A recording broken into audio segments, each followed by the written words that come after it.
Now, of course, you guys have heard me and Eddie Baby talk about a joint called Indigo Blues. Indigo Blues is basically where it's now Bond 45. This was a club ran by a brother that we call Big Ed, not to be confused with Big Ed Hansen from Detroit. Of course, we had some tie-ins with our family, with Lala and the rest, and cousin Tony, R.I.P. But Big Ed in New York, who we met through a brother named Money Walt. Shout out to Money Walt down there in Fort Lauderdale. Money Walt had hooked us up with this brother from the Bronx, Big Ed, who had a nightclub comedy show that was right here. Because Walt had to know everything. I thought, shit, he was in the middle of all of everything. When Ed and Big, when Eddie and Big Ed started doing I didn't. How about this? I didn't know that y'all were together, but I knew what y'all did. You never hung out at Indigo Blue? Bro, I started on Indigo Blue. But you know Thursday night. He started. But Eddie, what I didn't know, I never knew that you hooked up with Eddie. Right. Through this bit. Right. Through Junior. Right. Who got hooked up through Walt? Through me. Through Walt. Money Walt hooked everything up. But see, y'all had every motherfucking thing running, man. Y'all on Fifth Avenue in the theater district. Yep. Right down the street from the hottest play in the country, Cats. And y'all slinging keys like goddamn water. And this is where we end up carrying on, where Ed ends up having to shut down, because we're going to get into that. Mike Epps, Cheryl Underwood, J.B. Smooth, Darnell Roll, Hamburg, all those acts we got access to right here. Wendy Williams was up and coming and struggling. Ed used to give her a play and let her host some of his Thursday night comedy shows at Indigo Blues. Eddie, there was a bodyguard in front when she was on the mic, right? That was actually her future husband, Kevin. Damn. Yup. You bullshit. No. He was always in the front, right? So Ed doing his thing, he moving around good. Pops would sometimes be in town, camped out here at the Marriott holding court. Eddie Baby be coming in town to see the Dominicans, Kid Cuba, and that crew. It'd be like a family reunion sometime when Eddie and 250 be in town, and we come meet Pops down here, run up Pops' room charge because I got the same name, so we could go to the steakhouse, up to the viewing tower, all of the above, just being spoiled Kingpin's kids kind of stuff. But once Eddie got tied into Big Ed through me, through Money Walt, Eddie would come cop his bricks right here in the theater district at Indigo Blues. Maybe not that low, but yeah. We did the D cover bar. We did Chuck Rock album release party. We did Puff Daddy had a Eugene deal. Because Eugene Deal was my frat brother. Him and Ed was tight. Eugene Deal was my frat brother. Deal played basketball in Alabama State with KK. Yeah. His frat brother, Yeah. who was Puffy bodyguard, Yeah. is KK man, Alabama State. That's how small the world is. It's a small world. Yeah. So It's a small world. because of that, Wow. Mary J. Blige, he was like a very good guy. He was all rap. He was like. Well, no, I'm sorry. He was Puff. Jay Welch was Mary J. Blige's bodyguard. My line brother. You know Jay Welch? We're talking about the same Jay Welch. Didn't TV show. Walt. Eddie met Jay when I came to Detroit. Remember the other guy with us, the big guy? So Now, this thing get to going good, and one particular fateful day, Eddie and Big Ed and Eddie doing their deal, and Big Ed say, you know what? I should just bring the bag to Detroit. Tomorrow I'm picking up 20 of them joints. And we tell him, yeah, man, just come to Detroit. We set you up in a hotel. You can run through the bag. You'll be back in New York in 2 days with your bread. Well, unfortunately, instead of coming to Detroit with us, as we had talked about, Big Ed decided to go shoot another move down to Baltimore.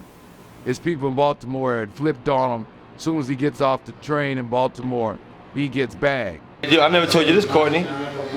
The trip that Ed got busted on, Jay was supposed to go, but when the last minute decided not to go. Huh?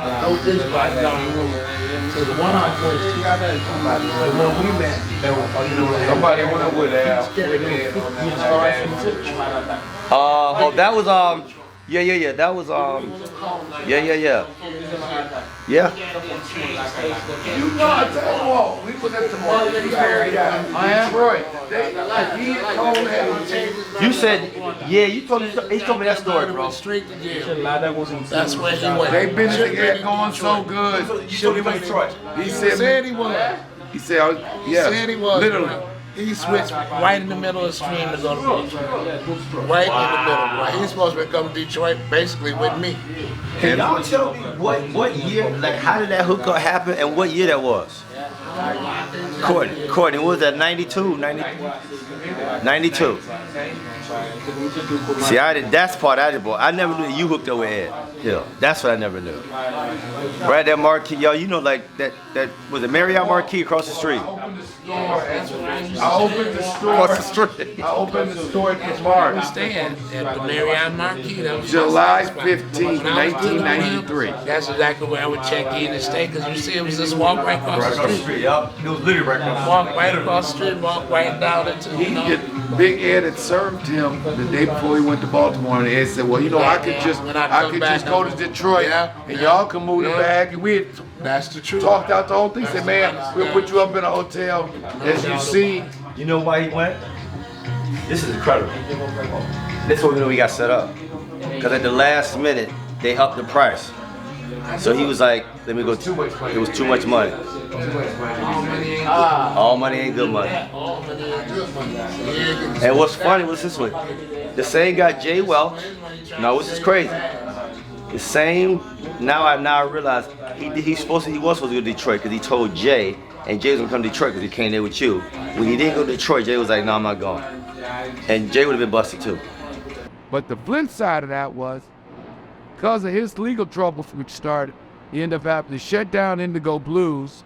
So Money Walt and Big J Walt, who was the promoters for Indigo Blues, had all these acts, again, Mike Epps, T.K. Kirkland, Cheryl Underwood, J.B. Smoove, Darnell Rawlings. All these comedians was looking for work. Pops had bought the Cotillion Club. I introduced Money Walt and Jay to Pops, told him, look, we can start blowing up the Cotillion Club using these acts from New York.